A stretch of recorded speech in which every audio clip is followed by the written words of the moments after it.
بسم اللہ الرحمن الرحیم۔ السلام علیکم ناظرین اکرام، نئی ویڈیو میں آپ کو خوش آمدید کہتے ہیں۔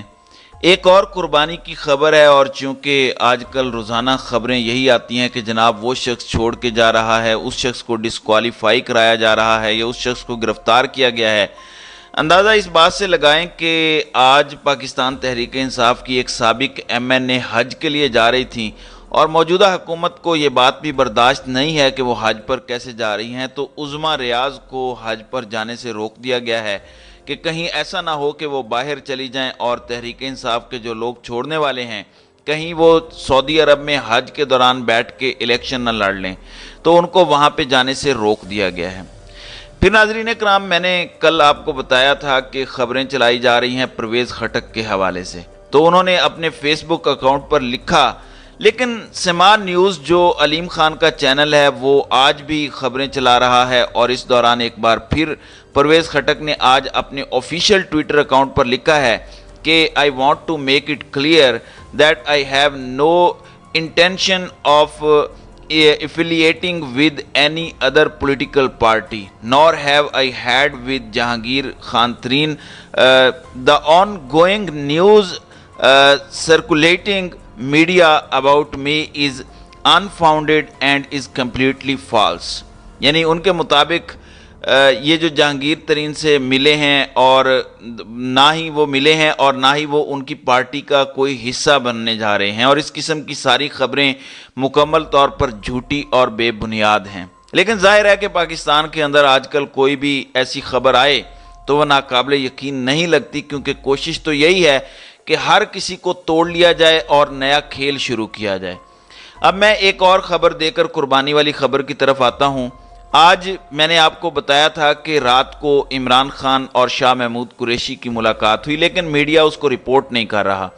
اب میڈیا نے اس کو باقاعدہ رپورٹ کرنا شروع کر دیا ہے، اور جیو نے لکھا ہے کہ شاہ محمود قریشی کی عمران خان سے دوبارہ ملاقات، کارکنوں کی رہائی کے اقدامات پر تبادلہ خیال۔ تو اس کا مطلب یہ ہے کہ جو خبر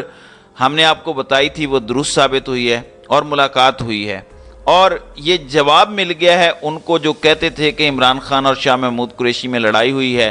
تلخ جملوں کا تبادلہ ہوا ہے اور شاہ محمود قریشی مایوس ہو کر چلے گئے ہیں۔ تو ان کو یقینی طور پر جواب مل گیا ہوگا کہ ان کی ملاقات کیسے ہوئی، اور عمران خان خود بھی اس کا بتا چکے تھے، لیکن چلیں مزید تسلی ہو گئی۔ اب ناظرین کرام، جو میں قربانی کی بات کر رہا ہوں، پاکستان تحریک انصاف کی سب سے پہلے وفاق میں حکومت ختم ہوئی جو پچھلے سال اپریل میں ہوئی۔ اس کے بعد تحریک انصاف نے پنجاب اور خیبر پختونخوا کی حکومت خود ختم کر دی، اور انہوں نے الیکشنز کے لیے خود اسمبلیاں تحلیل کی، لیکن الیکشنز نہیں ہوئے۔ اس کے بعد ہم نے آزاد کشمیر کے اندر دیکھا، وہاں پر سردار تنویر الیاس ڈسکوالیفائی ہوئے، اور ان کی ڈسکوالیفیکیشن کے بعد تحریک انصاف آزاد کشمیر میں تتر بتر ہو گئی، اور وہاں بھی ان کی حکومت ختم ہو گئی۔ اب آپ نے حال ہی میں باغ کا الیکشن دیکھا۔ ظاہر ہے جب آپ کمپین نہیں کرنے دیں گے، لوگوں کو فریلی موو نہیں کرنے دیں گے، تو پھر آپ کہہ بھی دیں کہ تحریک انصاف کا ووٹ کم ہے تو وہ کچھ امپیکٹ ڈالنے والی بات نہیں ہے۔ اب ناظرین اکرام، ایک ہی تحریک انصاف کے پاس حکومت ہے، اور وہ گلگت بلتستان کی حکومت ہے۔ چند روز پہلے کوشش ہوئی، لیکن تحریک انصاف نے اپنا نمبر شو کر دیا جب گلگت بلتستان کے سپیکر کے خلاف تحریک عدم اعتماد آئی۔ یہ عدم اعتماد خود ہی تحریک انصاف لے کر آئی تھی۔ اس کی وجہ یہ تھی کہ اڑھائی سال 2 سپیکر رہیں گے، اس حوالے سے معاہدہ تھا، لیکن جب وہ صاحب استعفیٰ دینے سے انکاری ہو گئے تو پھر پاکستان تحریک انصاف ان کے خلاف تحریک عدم اعتماد لے آئی، اور وہ تحریک عدم اعتماد کامیاب ہوئی، اور انہوں نے سپیکر کو اپنے عہدے سے ہٹا دیا۔ اس کے بعد اب گلگت بلتستان کے وزیر اعلیٰ کے حوالے سے خبریں ہیں، اور خالد خورشید آپ جانتے ہیں کہ وہ عمران خان کے ساتھ ہیں، اور ایون ان کے ہاؤس اریسٹ کی خبریں بھی آئیں۔ بہت سارے تحریک انصاف کے لوگ جو GB سے تھے وہ اسلام آباد کے اندر گرفتار ہوئے، بتایا گیا کہ ان کو وہاں پر پناہ دی گئی۔ اب آخری حکومت کی قربانی کی تیاری مکمل کر لی گئی ہے، اور گلگت بلتستان جعلی ڈگری کیس میں کہا گیا ہے کہ وزیر اعلیٰ خالد خورشید نے جو برطانیہ کی ڈگری جمع کروائی ہے وہ ڈگری جعلی ہے۔ ڈگری جعلی ہونے کی بنیاد پر ان کو اس عہدے سے ڈسکوالیفائی قرار دیا جائے اور ان کو عہدے سے ہٹایا جائے، اور یہ حیران کن طور پر